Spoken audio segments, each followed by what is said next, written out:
Right నమస్తే welcome to Andhraprabha.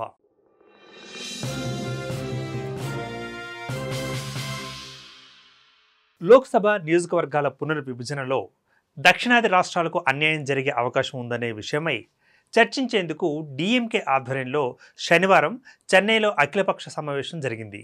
అసలు delimitation అంటే ఏంటి? ఇప్పటి వరకు ఎన్నిసార్లు నియోజకవర్గాల పునర్విభజన జరిగింది?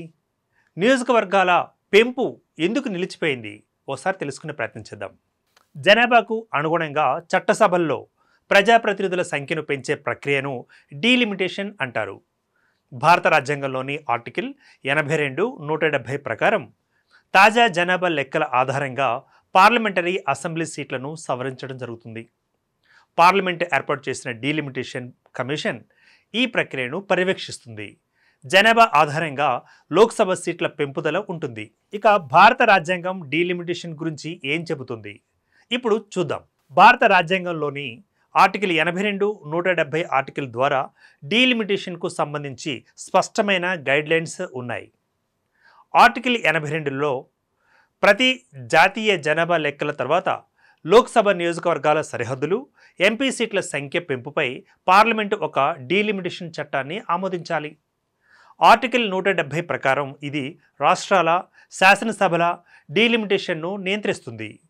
జనాభా డేటా ఆధారంగా ప్రతి రాష్ట్రంలో సీట్ల సంఖ్యను నిర్ణయిస్తుంది. ఎన్నిసార్లు డీలిమిటేషన్ జరిగిందో ఇప్పుడు చూద్దాం. 1952లో దేశంలో తొలిసారిగా సార్వత్రిక ఎన్నికలు జరిగాయి.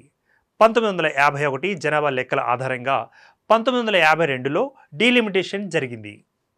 1952లోనే 489 ఎంపీ సీట్లతో ఎన్నికలు జరిగాయి. 1963లో మరోసారి డీలిమిటేషన్ జరిగింది. ఈ సమయంలో 489 నుంచి 522 వరకు ఎంపీ సీట్లు పెరిగాయి. 1973లో 545కు ఎంపీ సీట్లు పెరిగాయి. ఇప్పటి వరకు ఎంపీ సీట్ల సంఖ్య తగ్గలేదు. 1976లో 42వ చట్ట సవరణ ద్వారా డీలిమిటేషన్ ప్రక్రియను నిలిపివేశారు. జనాభా నియంత్రణను ప్రోత్సహించడం, అధిక వృద్ధి రేటు ఉన్న రాష్ట్రాల ఎన్నికల ప్రయోజనం పొందకుండా నిరోధించడమే ఈ సవరణ ఉద్దేశం. 2001లో 84వ సవరణ ద్వారా 2026 వరకు దీన్ని వాయిదా వేశారు.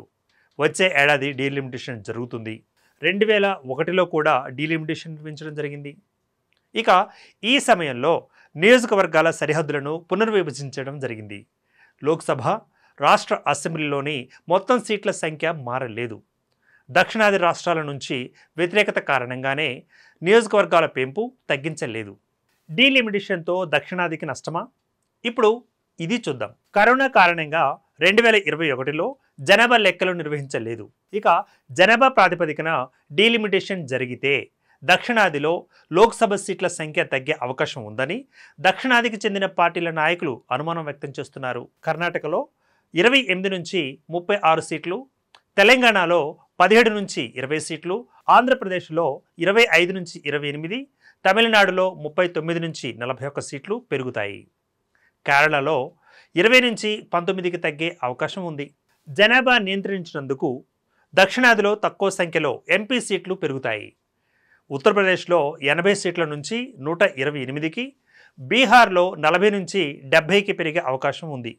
అయితే డీలిమిటేషన్లో దక్షిణాదికి ఎలాంటి నష్టం జరగదని కేంద్ర హోంశాఖ మంత్రి అమిత్ షా చెబుతున్నమాట. ఏ పరిణామం ఎలా దారితీస్తుందో వేచి చూద్దాం.